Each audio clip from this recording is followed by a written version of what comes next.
team, welcome to the Everyone Active podcasts. I am your host for today and I am Jo. Team, I am joined by Harpenden member Richard Randall for today's episode. Hi there, Richard. Good morning, Jo. Good morning, Thank you for asking me along. My absolute pleasure. I am very excited about you being here and I might get a little bit hyper because I'm like, Team Richard, let's go. So, team, we have brought Richard onto the podcast today because 6 months ago, we're currently in November, it is Brain Month. So 6 months ago on our U Plus Pillar Month, it was also Brain Month. And when we're talking about Brain Month, we talk about psychological fitness.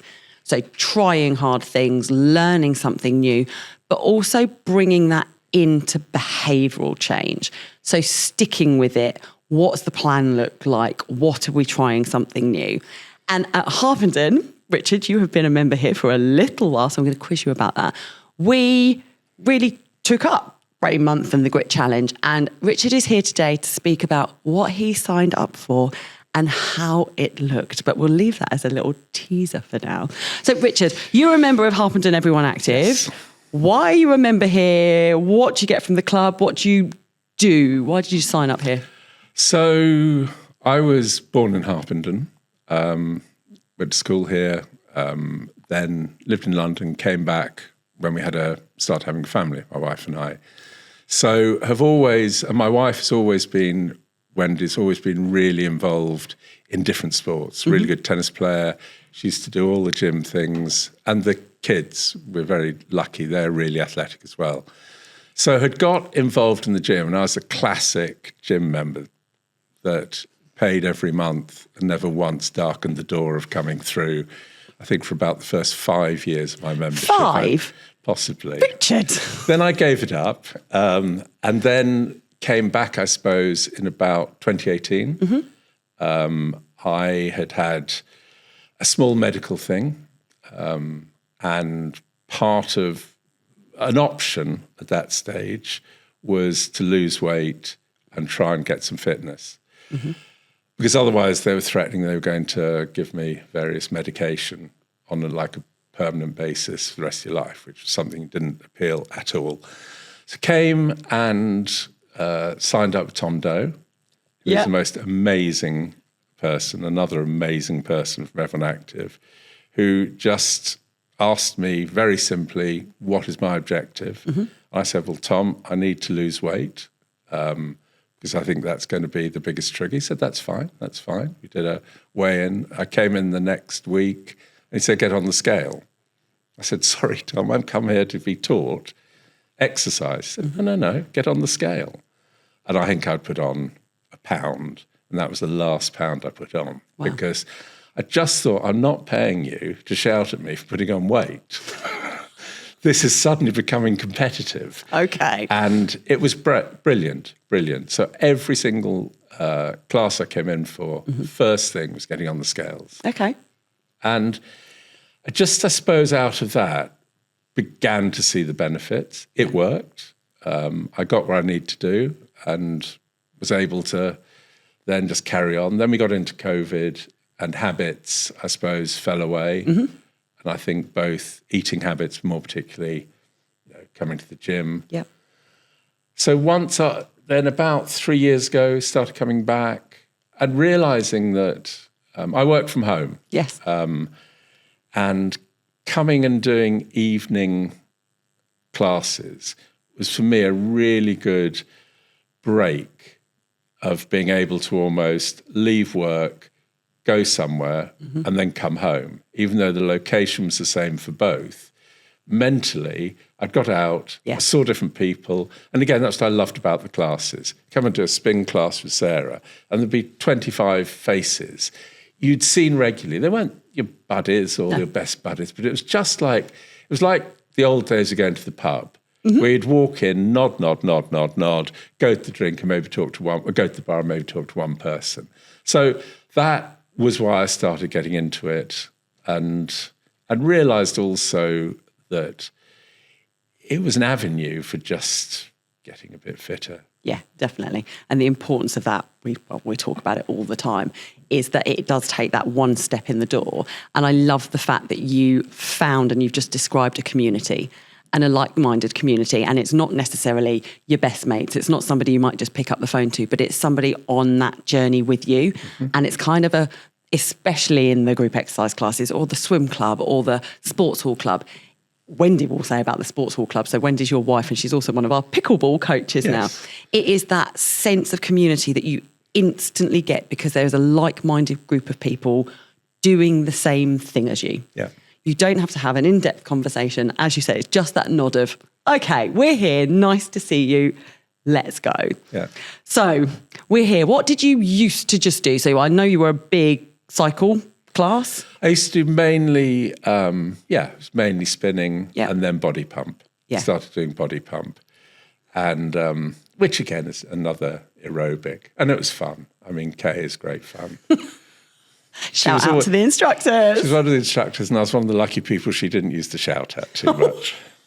That doesn't happen in classes. But no, it was, so that again, and it was a good crew. Yeah. And then started your boxing. Yes. And really enjoyed that because, again, that was just something different. But looking back now, again, it was just aerobic. Yeah. Even though thinking it is like body pump, think, well, that's weights. The reality is it isn't. It's just aerobic. So, completely. But for me, that worked because the weight thing, it helps. That was and just burning the calories each week. And that was your goal. And it's also that accountability because you know that you're going to walk in and you're going to see that person, you're going to see that instructor, you're going to see that PT.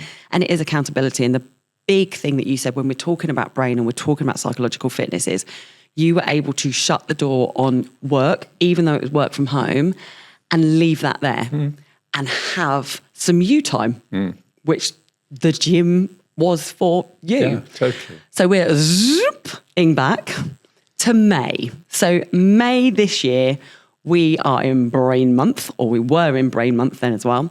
And we set members and colleagues a grit challenge. So on the grit challenge, we were asking people to try different foods, to speak to somebody different, to do something different, and then kind of continue that learning basis. So try and make it a behavioural change. Psychological fitness, we know we can rock up, we can do, we can be, but we've got to be able to get that brain and that thought pattern and that psychology behind it. So there was lots of activities going on at club. There was a real buzz, really buzz, a big community buzz. And we saw people trying different classes, and we had people coming into the gym, and we had people going on hundreds of meters of swims when they'd normally just do a casual lane. But Richard, this is the point of this podcast. What, my gorgeous human being, did you do as your grit challenge? Right. So I have never in my life done anything that is deemed athletic. Okay. So I sort of thought, if I'm going to do this, I need to do something that is pretty far out of my comfort zone. Yeah. And had heard about this thing without probably understanding it. So basically, I signed up to do a singles HYROX, which was last weekend. Yay! Which I thought at the time was just like another, it would be like a small challenge thing. I hadn't appreciated at all what it involved. I hadn't researched it properly. But it just seemed, as an easy word to say, I'm going to do HYROX. I'm going to do HYROX. So you signed up. So your journey to signing up HYROX, I know actually maybe came in also as a surprise because you thought you weren't going to get a space. Yes.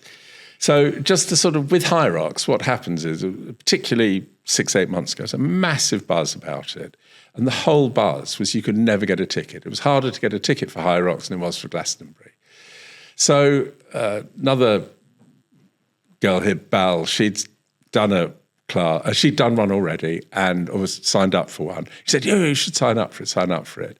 So I signed up, or went onto the website, the page, expecting nothing, came on, there was 16,483 people ahead of me in the queue, and that's fine. So it's about 10 minutes to 5. I could then tell her, I tried, I really tried, but hey-ho. Anyway, at 5 o'clock, they shuffle the whole thing up. And they say, you're now in the ticket zone. So there's 2,000 people ahead of me. So suddenly I had the page in front of me to apply on. And it's like, what do I do now? Luckily, as with hindsight, because again, I wasn't very knowledgeable at that, I didn't have anyone to do it with. So all the doubles were immediately out. Yeah. All the singles were full. But the only thing that was available was a charity supporting singles. So I thought, I better take a ticket in that. And again, that was the best thing, because it, again, put purpose into the whole thing. Yeah. But that's with hindsight, I can say that. That wasn't what I was thinking at the time. So I did this, paid my money, got the ticket, and then suddenly I was doing HYROX. Well, so team, those of you that don't know what HYROX is, it's a huge movement. It is a global fitness challenge, and I'm going to call it a challenge. It involves 8 kilometers of running, but split up. You've then got different stations to do exercises on. So be it 100 meters of burpees, be it 100 wall balls, lifting a weight up to the ceiling, be it 1,000 meters on a ski erg. We've actually, if you want to know exactly what it's about, we've done a podcast purely on HYROX, because Aaron is one of our PT trainers, but he's a professional HYROX athlete. So we've got him on. So if you want details about the full HYROX, please listen to that podcast. So Richard, I've just described that as a full fitness challenge, and we've got a professional athlete who is a HYROX competitor. Yes. And then you got yourself a ticket. So let's go. That is an ultimate grit challenge. Then what was next steps? So it's like, okay, I've done that's my grit challenge. So then reality struck, and I looked into it properly and realised exactly what it involved. And at that stage, spoke to Joe, because I was then moderately terrified of what I'd signed up for, but just from a physical point of view, and basically asked Joe, do you think I'll be able to do it? I mean, is this just too stupid? And Joe goes, yes. Me? Never. Not that hyper. But absolutely said yes, of course. Yeah. And it was then, okay. And also, just as a side, when I'd signed up, the first few days afterwards, I didn't tell anyone, didn't tell when, didn't tell anybody. Because I just thought, okay, if I need to back out of this, I've lost the ticket price, big deal. It's like... But then I realised if I don't tell everybody, I will back out of it. And then that again is the grit challenge. The whole thing was close the easy door and keep the slightly harder one open. And so talked to Joe. Joe got overexcited about the whole thing. And then it's like, okay, we got a goal. Now we got to put a team together. Absolutely. And that, for me, was the most important thing in all of this. And one of the most sort of positive things I've got out of it is, even though I did the HYROX, did it on Saturday, there's not a chance in a million I could have done it if I hadn't had a structure and a team around me. And that was Becky, who Joe said, right, you need to have Becky. She can do your PTing, you know.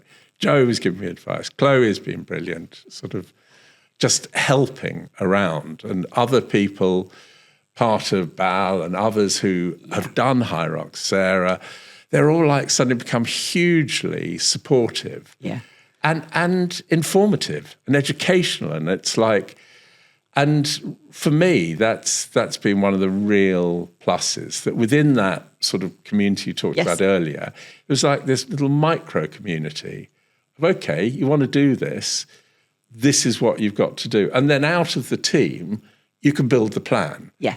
And that for me was where, again, Joe and Becky sort of came into this of saying, okay, we'll put a plan together for you, which starts with, you know, month 1, month 2, month 3, what I need to be doing. And in terms of predominantly in those first few months, it's all about strength and fitness, and not, whereas I'd been doing aerobic activities, I'd never done weights. So I'd walk through the gym, but you're always slightly, you look around, and if you don't quite know what everyone's doing, you just sort of keep walking because you're not sure what weight, how many reps, any of that. So Becky was brilliant. She put together instantly like a program of this is upper body, this is lower body, this is all of these things. And then once a week, we'd have a session and we'd just learn. I would learn. And then she would revise it. Right, we'll up your weights on this particular machine by 5 kg.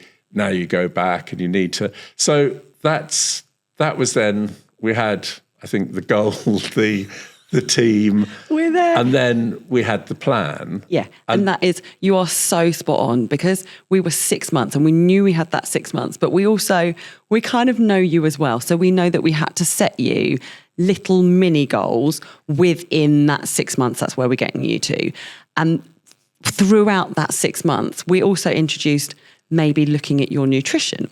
We introduced you to a bit more water. We introduced you to recovery because you started Pilates. Yes. Tell us about that experience. So again, having never done anything like that, and one of the things after any class is everyone says, and stretch, and all you're doing is packing up your bits and trying to get out as quickly as you can. Richard.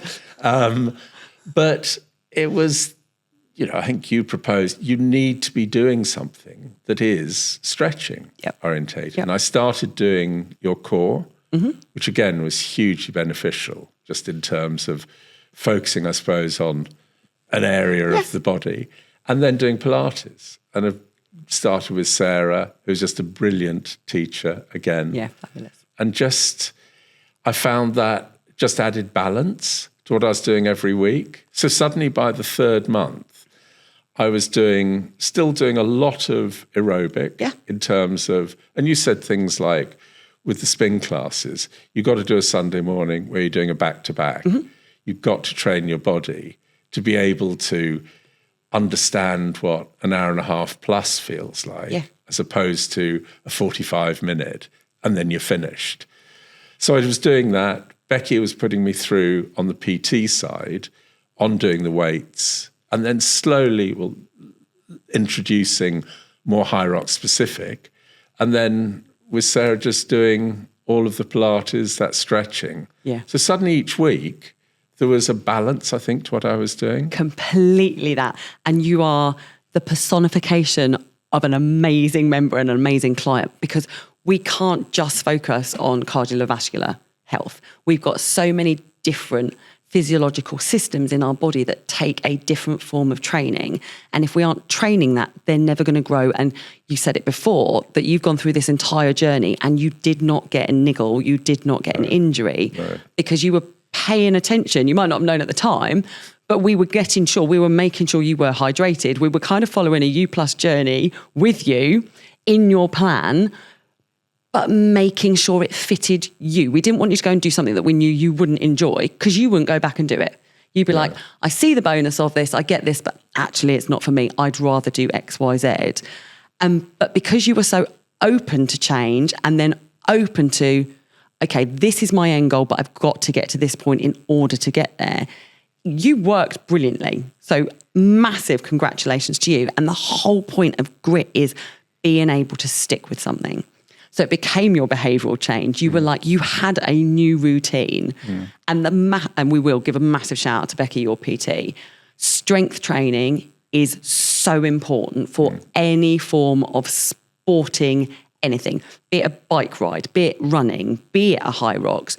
You've got to get that strength foundation built, but built correctly, not bang, I'm going to go in and do 100 wall balls, so I'm going to go off and do 100 squats. It is building that in. And I was going to say, the classic for me in that was the running. Yes. Because I had never run in my life. And when, again, started, we did, on a running machine, if I could do 300 metres jogging, I'd then need to walk 150, 200 metres. So it was something I'd never, ever done. And then, again, because of social media, you get all these feeds on HYROX, and all you get is, HYROX is a running race. What? That wasn't what I thought I'd signed up for. But at heart, half of it is running. So my immediate thought was, panic, I need to start running. You know, if it's a running race, I've got to learn how to run. Yeah. And Joe was saying, no, you're not doing it. And Chloe would come along and say, no, you're not allowed to run. Yeah. You know, don't run. And I'm thinking, and other people be saying, are you doing your 5K, your 10K a week? No. But it was all about, I see now, what you're talking about, which is building blocks. Yes. Get that core strength. Yes. Get that built up. And then the running could come without damaging. Exactly that. So everything. We knew you were building and strengthening your cardiovascular system because you were increasing your resistance on the cycle bike.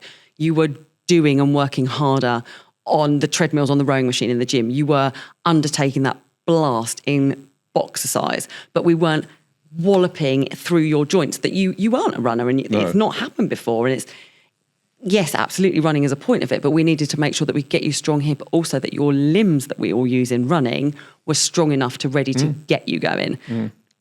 And also it's the fear factor. If we told you, well, we did. We put you on that treadmill and you did 300 metres. Psychologically, how was that? No, it's horrible. Yeah. Horrible. Because again, in all of this, you sort of, it's the classic one step forward, two steps back. And that's where I think HYROX is so clever, in the sense, because you've got so many different parts to it. Yep. You feel you've conquered one, and then suddenly you feel you've gone backwards in another, because it's that combination. Yeah. And so, yeah, no, it was horrible. I mean, it was sort of, this is just a mess. And by then, I'd obviously told everyone I was doing it. So we had, and that was another point, the fact that we got you on socials, and also you mentioned it earlier, you were fundraising for Macmillan. So there was a buy-in, there was a community buy-in, there was absolute, I've put my foot to the starting line, I have told people. So the point that you've put it out there and it's there, that's now adding to the commitment that you are going to do it. And it's building that tribe and it's building that momentum around you. You mentioned it earlier, running. So I think you found a local run club and you got that support going through as well. Yeah, there's a group, they're called 905. And on a Sunday morning, they run just a 5K around the park, starting outside the Eric Morecambe. Yeah. And it's just a really nice, through the summer, go down there, totally different crowd of people. I think the only person who joins over is Lewis, maybe. Yes. But a whole new group. And for me, again, the first run was, maybe I ran 2 of the 5K and the rest of it was walking. And as it went on, I was doing that pretty much every Sunday for 2 months. It was just a change as well, being outside. Definitely. It was lovely, you know. And I was always last. And there'd be a new person coming and they'd say, right, you need to follow this. I said, don't worry, I'll be behind you. I'll tell you if you're going wrong or not.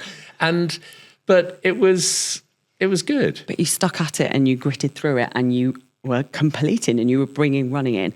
So then we bring you, so about a month probably before HYROX, I think Becky set you a challenge that you're going to do a simulator in the gym of what HYROX could be. Any faults that you might find, any extra kit, we'll talk about your gardening gloves a little bit later, that you might need. So you did this simulation in the gym. How was that psychologically and physically, emotionally, mentally? Go through it. Okay, so we talked about the simulation and we were looking at diaries, and Becky she wasn't here 2 weeks before, so it set a Thursday about 10 days before. And again, and this is just my personality, I sort of like to know I can do something before I do it publicly. So I just took this as an opportunity said, right, I'll do it on my own in here on a Saturday afternoon. The gym is perfect on a Saturday afternoon. There aren't many people who come in here on a Saturday afternoon. They have better things to do with their lives, I think. You mean there's not a queue for those 100 wall balls back to back Saturday afternoon? But just felt that if I need to do it, and also if I was going to fail doing it, because it's this way of doing 1 kilometre, then an exercise, 1 kilometre, then an exercise, and getting this cumulative sort of energy deficiency and exhaustion that was coming through. Yeah. I said, I want to do it on my own before Becky gets back. We do it, and I can say, right, we've got this problem or that problem. I needed to clear my mind. So that Saturday, I actually managed to do it. Yeah. And it was 2.something hours. And it was like the relief, I cannot explain, of just knowing almost. Because before that, I'd got, not down about it, but the nearer, well, the 2 months out, I was really beginning to feel, hang on, I could do this bit, but then I can't do that bit. And probably I was overtraining in certain ways. I mean, I was doing a lot of cardio, a lot of MEPs on the board, which was all great fun. But actually, all it meant was every morning would wake up aching. Yeah. So therefore, you probably, by the end of a week, you were just only working at 60%, or I was only working at 60%. Yeah. So I should just say for people, MEPs are, there's like a heart rate monitor company, and MEPs are working out what heart rate zones you're training in, and they award you points per heart rate zone. Yeah. So we then we now did my simulation, told Becky, and she said, well, we're not doing one then. We don't need to do it if you you've were like, done no, it. I've done it by myself. Which is great. So we then focused in the week before my last session with her. We didn't do a single exercise. We just did all of the do's and don'ts of what it involves, and allowed me also just to, back on the mental side, just to talk it through. Yeah. It was really nice, actually, being clear. So, when you're pushing the sledge, when you're starting, how should your feet be? How should this be? It was a very much a calm way to allow, because again, when I got to the day, I realized the mental side, we'll come on to that. But it was just, so that was that. Then went into the last week. I think I did one last big burst on the Wednesday night, and then stopped. No, on Tuesday night. Yeah. Of just doing the hard bits, the burpees, the wall balls, and the lunges. And then had a couple of days off, went up on the Friday, had done a small run here in the gym, just a couple of K in the morning. Stayed the night, and then it was race day. So we got you to that point, and you spoke about like psychological and planning and everything, but it's also, you had the advantage that you knew what it felt like, or you'd been able to visualize, actually, I know my foot goes there, so this is what I can take in with me. I know that actually, and I am going to say it now, you get particularly sweaty by the end of the workout, and wall balls for you turned into what? I think you described it as... It was a nightmare. It was, so basically, it's like trying to throw wet soap 3 meters into the air, and all you're doing is this sort of constant movement. And again, it's because the proper technique for wall balls is you throw it in the air, you catch it in front of you, squat again, then throw it. But of course, by the time I'd caught it like this, so hugging it, just like hugging it, and my T-shirt was, it's not pleasant, but I could create a lake here on a bike sometimes. And therefore, the wall ball was just like this. Slipping, yeah. And it's just like saying to Becky, look, this is terrible. And I thought we'd be able to use chalk. And then we looked closely at the rules, and it says wall balls. You cannot use chalk. Where's that come from? Yeah.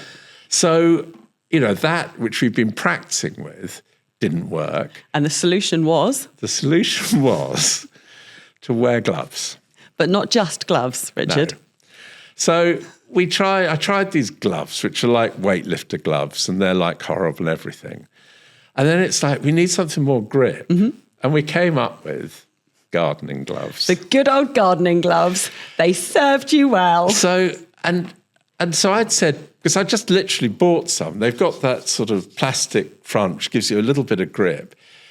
And I mentioned this to Becky, and then I was just on my own and she was working. She suddenly came up to me and thrust her phone at me saying, look. And I'm looking, there's this person on there thinking, yeah, whatever. I didn't have my glasses on.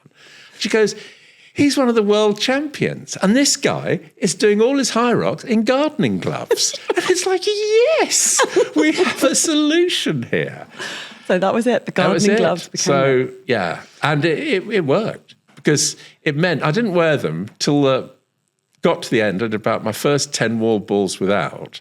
And by that stage, I seemed to have a camera crew that was following me. I don't quite know why. And he said, I've heard about these gloves. So it's like the big reveal. Pull 2 gloves out of my pocket that I'd run the whole thing with, put them on. And there it was. We're going to take the listeners there now. So we rock up to Birmingham. You're there the night before. How are you feeling? What is the brain saying? What's the body doing? What experiences were going through you at the moment? Okay, positives. Being there the day before, we went in, we watched Sarah and her daughter who were doing doubles, and therefore had 2 hours in the venue. Yep. So it was really, again, coming back to this visualization. I could absolutely see everything. We just had an early night. Luckily, I wasn't starting till 1. Yep. And again, I'm a slow starter. And therefore, it was a really nice, easy morning. Didn't leave the hotel room till 11. Yep. And got to the venue. I suppose I was excited. I was excited. I was nervous. I was terrified. But predominantly, I was excited when I actually got here because it was now, let's just do it. Yep. And I'd been getting a bit edgy, I think, for the few weeks before, of feeling, can I carry on training and get any better? Or am I going to not train as much and get worse? So you almost want to just like, come on, let's just do it. Yeah. Do it. So that was the thing. And then Becky turned up. Wen was there. My children were there as well, which was great. And then my sister-in-law and their family, one of whom's a PT here, came up as well. And then Jo came up with her crew. Yeah. And then it was just, it's amazing, all these people turning up. And it was like but I was quite subdued, I think that's it. I just wanted to get in there. And we should also say, Richard, and I hope you don't mind me saying this, for anybody that's not watching this, I know that at heart you are 26 years old. But can you just let our gorgeous listeners know, do you mind sharing your age? That's fine. Yeah, one of the sort of, I suppose, part of the grit challenge was that I'd be able to do the event having received my first pension check from our wonderful Chancellor. So I was 66 in July. And that, again, for me, was the other part of this, to see whether at my age could do something like this. The other small advantage, and I'd like to say this now, there are, I think, 23,000 competitors. Yep. And I came 17th. Yes. But that was in my age category. I won't say how many were in my age category, but there weren't 23,000.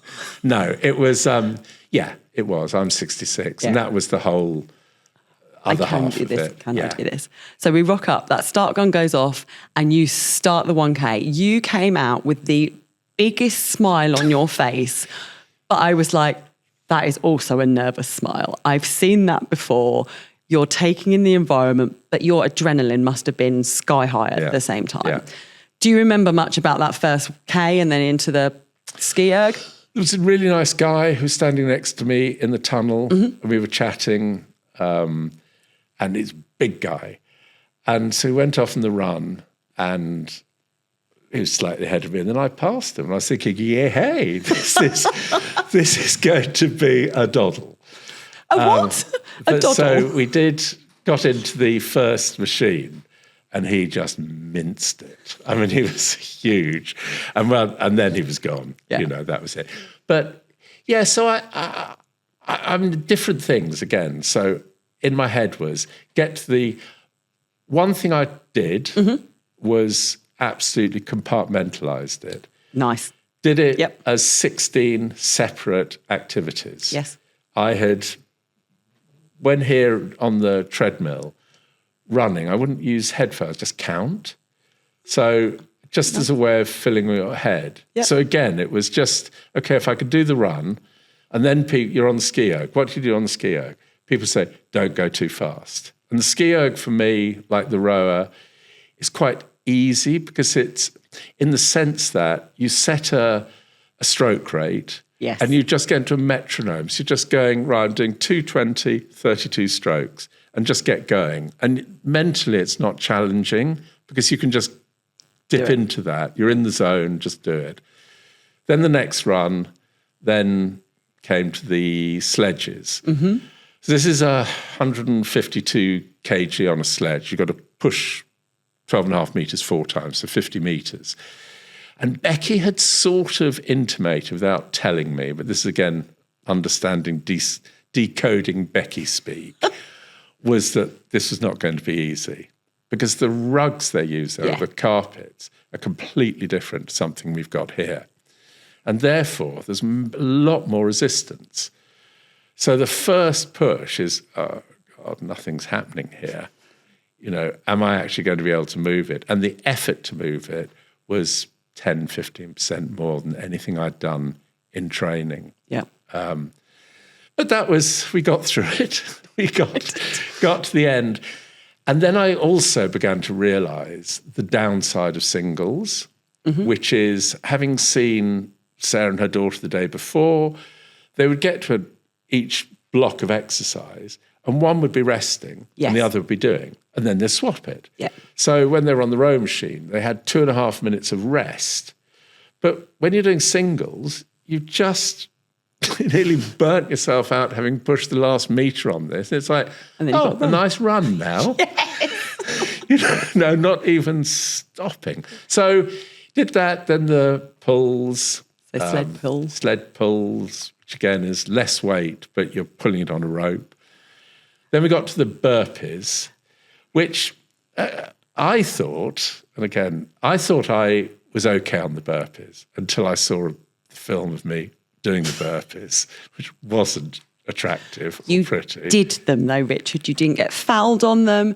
You did the correct technique and you got there. So anybody that doesn't know what a burpee is, and it has to be a chest to floor burpee. So you jump up into the air, you bend down, touch the ground, but your whole body then lies flat on the ground. You push yourself up the ground to standing, but you have to put your feet where your hands were, but it's burpee broad jumps. Yes. So then you have to jump after you've done a burpee, go back down to the burpee, jump forward, burpee, jump forward, burpee. And it is monotonous. And every single system in your body is working at that time. Your cardiovascular is going through, all of your muscles in your body, because it's a whole full body movement is working, but also your coordination, because you've got to get your balance engaged, you've got to get your core engaged, and then you've got to spring forward without falling over. Like all 3 major movement systems are in play in a burpee. And you did it. Well, again, at the burpees, you're on a mat, you're in a lane, but within that lane, you've got 1 metre markers. And I realised when I was training, but also then on the race day, that for me, I couldn't think beyond basically the next metre marker. That if I wanted to do this, I had to really bring it down to just the next movement. A bit like I was saying with counting when I was running. It's like, so with the burpees, you just, as Joe said, exactly that, then down again, aiming to get over the next white line, to go down again. And then suddenly, I'm at the end, I can turn around and come back. So that was, I suppose, for me, it was more mentally challenging than physically challenging. Because burpees, I can happily say, after 3, you want to stop, they hurt, they're horrible.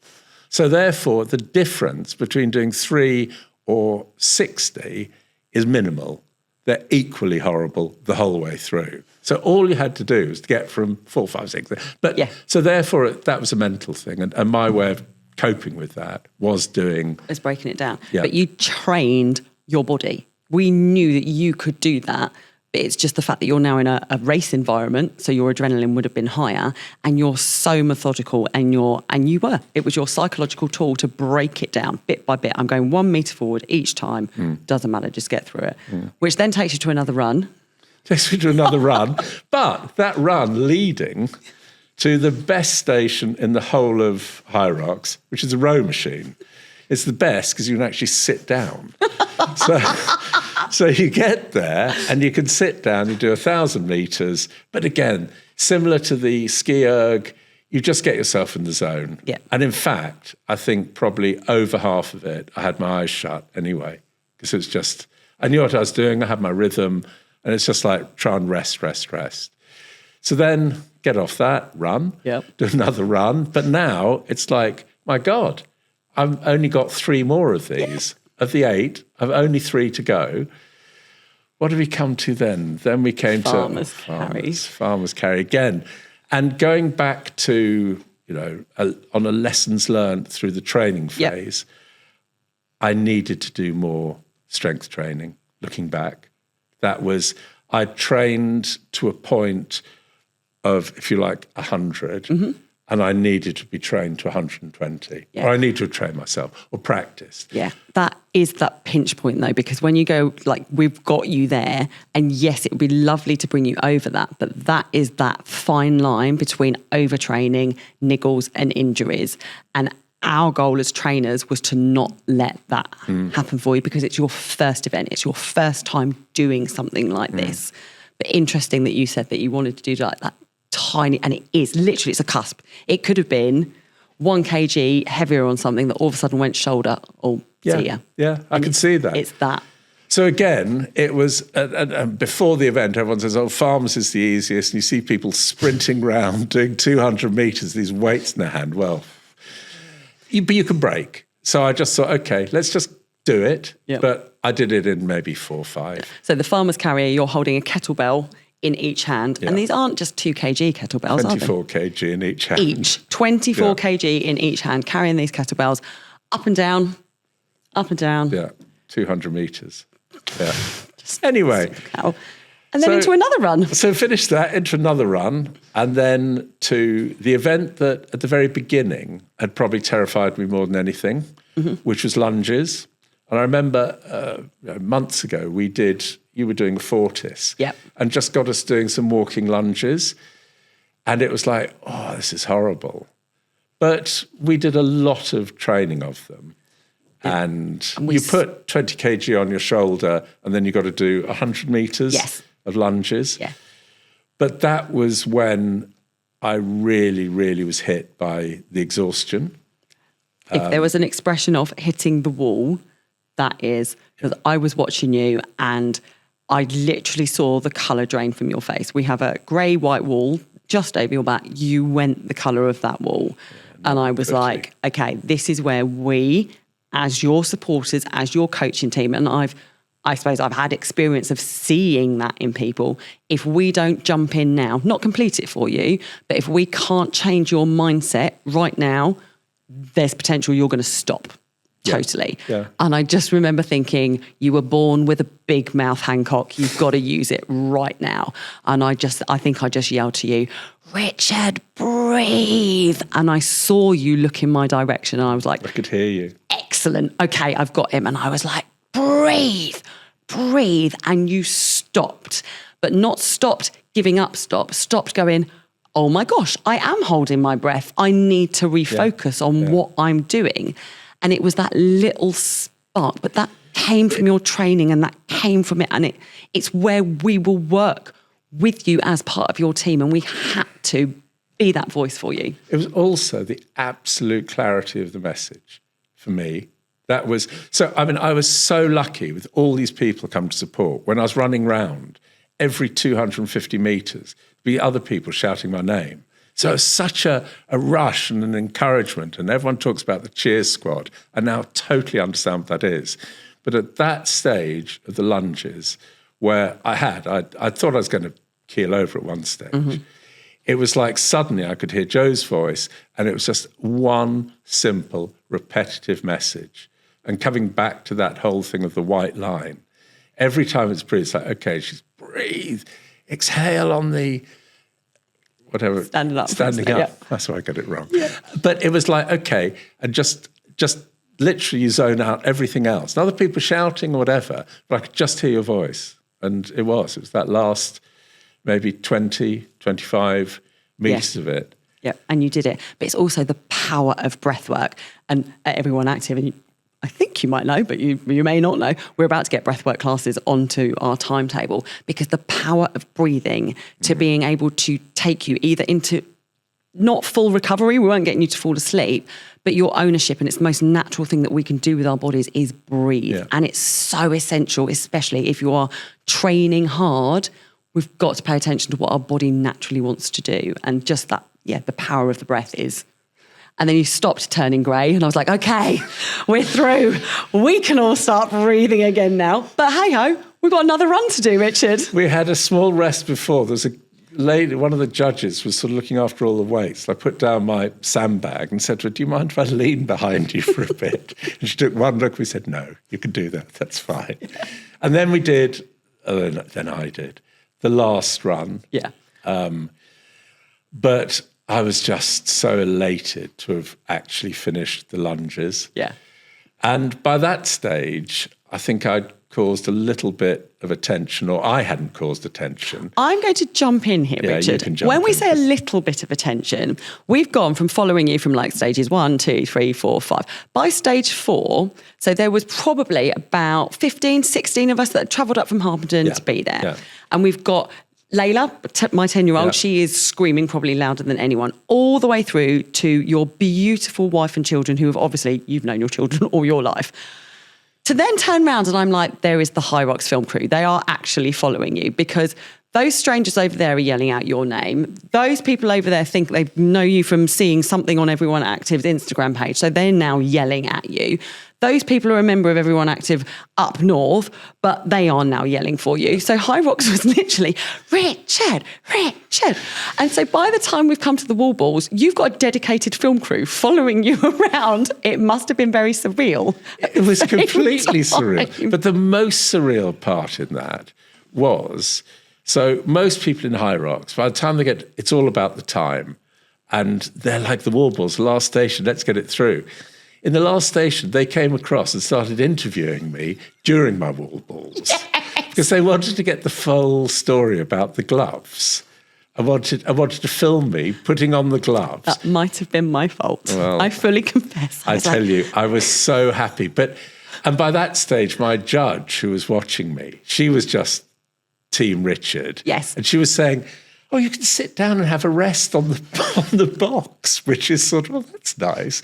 I could be interviewed, being sat down, resting. I didn't care about my time at that stage. That was totally incidental. It was bliss. The gardening Absolute gloves came bliss. out, the microphone got shoved in your mouth. And in front of me was the camera, just filming the whole thing. Yeah, and it was an amazing, surreal. Joyous point. I think we all were psychologically lifted because I felt like there were 100 people around you that had never met you before, all screaming your name. Yeah, it was amazing. Which was just magical. It was amazing. It was Absolutely amazing. magical. And then you were like, and we counted down your last 5, 4, 3, and the elation on your face. Yeah. But you being you, I think you actually went to shake the interviewer's hand before you then went to the finish line. I know. Well, maybe I was also knew I couldn't run very fast at that stage. Just step by step, get me there. Yeah, I mean, it was. And I think also, once I got to the wall balls, I knew no more running. Yes. And therefore, however long I was there, even if they dragged me by the ankles across the line, I was there. Mm-hmm. It was almost, that was... But yeah, I mean, and then got across the line. The first thing I thought was I was going to throw up.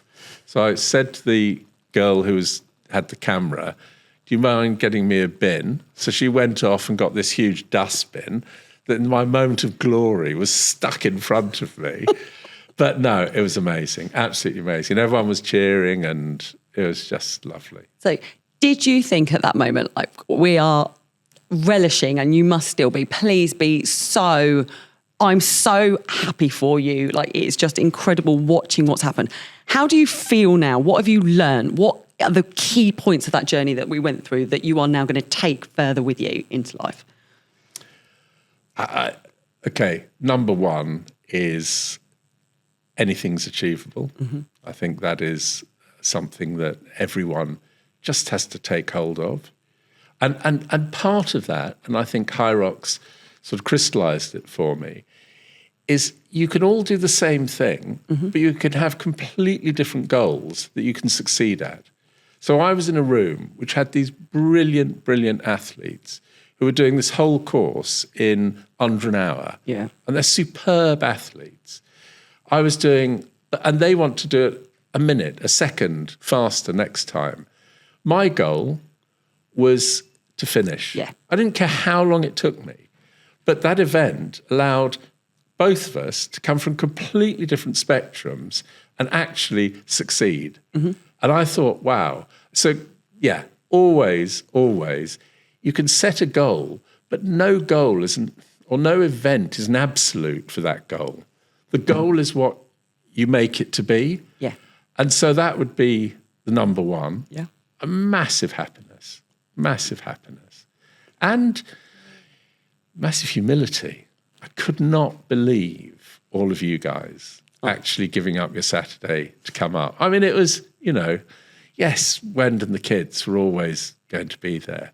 But I did. There was 17, 18, I think, came up from Harpenden. It's like, I was just bowled over by that. And that, I suppose, coming back to where we started this, it's all about that team. It's, okay, I was out there, but I was only out there because who'd been behind me here. And actually, who was that team, being the cheer squad, saw me across the line. Yeah. Absolutely no question. So they're the two main things. I wasn't as physically stiff as I thought I'd be. I was probably my most emotional on the Sunday. We went home on pretty much an hour or so after the race, and I think Saturday evening, cup of tea and watched Strictly Come Dancing, which is like really living the life. Having given up booze for 2 months, even then it was like, Jordan, no. Just a cup of tea would be quite nice. But then the next day, just thought it through and thought through again. Was then able to rerun it. So what I said earlier about you in the lunges and hearing your voice, and what I learnt from that, it is about sometimes it's just clear the air and just get a simplicity, and the clarity is what you need sometimes to achieve things. That there's, and also, and again, people's characters are very different, but for me, I suppose it was the pride not to fail. Yes. Was quite a strong motivation because everyone had been so supportive. I did feel I had a duty, I suppose, to actually at least do the best I could. And we say, build your tribe. You will vibrate with people with similar goals or similar outlets, but it's also the positivity of the people that you are surrounded with or you associate with will lift you. Yeah. And you were lifting us, so we were lifting you. 100%. It's just that total team of work. Yeah. And one of my outstanding memories, this actually wasn't for you, it was your wife, Wendy. She was standing there and she was like, oh, I understand why I'm the sporty one. I don't know if I can cope watching him anymore. And I was like, Wendy, you can do this. Come on. Yeah. It was just, it was the whole of your family involved. A massive shout out to your daughter and son. They were with you literally every step of the way, apart from on those lunges. Your Luce was looking the other way. Yeah. And the huge thing is as well, you learned something new, but you stuck to it. You did the behavioural change. And now there's probably a bit of a new Richard because you're finding enjoyment through strength training in the gym. You've found a different tribe in terms of the running community. Yeah. You are growing your life by setting yourself a difficult challenge you didn't think was achievable. Absolutely. And I think, again, this is where, absolutely recommend to anyone. It's, with hindsight, I could have gone for another challenge. Maybe HYROX was a little bit extreme, but we did it. Yes. So we needn't go there. But the point being that exactly that. If you can get the like-minded people around you, it then becomes fun. And people have asked me, would I do HYROX again? My answer, I would never in 100 years do singles. Yeah. Because it's a complete mind game. And also for me, my goal was to get to the finish line. Absolutely. So what's the new goal? Get there sooner? Not really. Yeah. So the only thing, and I'm not going to do it, is if would be within a team environment, because could then see that intensity of training with someone and working with them and talking with them and encouraging them as you're both going round. I could see a lot of the pairs that were there really were getting off on that. Yeah. But they were also 30 years younger than me, so I suppose that's the other bit I need to remember. But you're going to go home and Wendy is going to flick you on the forehead, be like, "No, it's not." No, I wouldn't. Again. But I think again, coming back to the sort of the wider grid, is I definitely now need to set a challenge for next year, and that was been the fun of it. That actually it was a 6-month period. It wasn't just, can I do this tomorrow and I've achieved and finished. It was just getting into that whole training and with the mindset, behavioural change, not just the physical change. It's mind and body has to work together if we're going to get you to that goal. Yeah. But we'll set you a next one. It won't be a men's single, HYROX though. But Richard, on behalf of everyone at Everyone Active, thank you for inspiring so many people. Thank you for proving that literally age is just a number. It is got nothing. You can continue to learn, you can continue to grow, and the importance of recovery, nutrition, brain, all different types of movement. You have absolutely summarised it and you nailed it. And I am over the moon happy for you. I'm going to end up getting emotional, so I'm going to stop. But well blimmin' done. It was absolutely incredible and a privilege to actually be able to watch you on that journey and watch you complete it. So thank you and well blimmin' done. Well, thank you. And thank everyone here, because it is a team thing. There's no question. It is teamwork. Teamwork. Okay, thanks a lot. Dearie me. Team, thank you so much for listening. We hope that maybe Richard has inspired you just a little bit. And we are, again, in Brain Month, so we are talking about grit. So it is that time to sign up for a challenge, but don't just drop yourself in it. Build that tribe. Think about your recovery. Think about your nutrition as you go.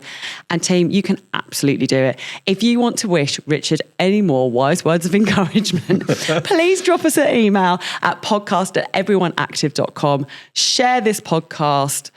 Follow Everyone Active, and team, leave us a lovely review. Take care, and Richard, thank you for coming on the podcast. Well, thank you, Jo. It's been a pleasure. My pleasure. Take care, team. Bye-bye.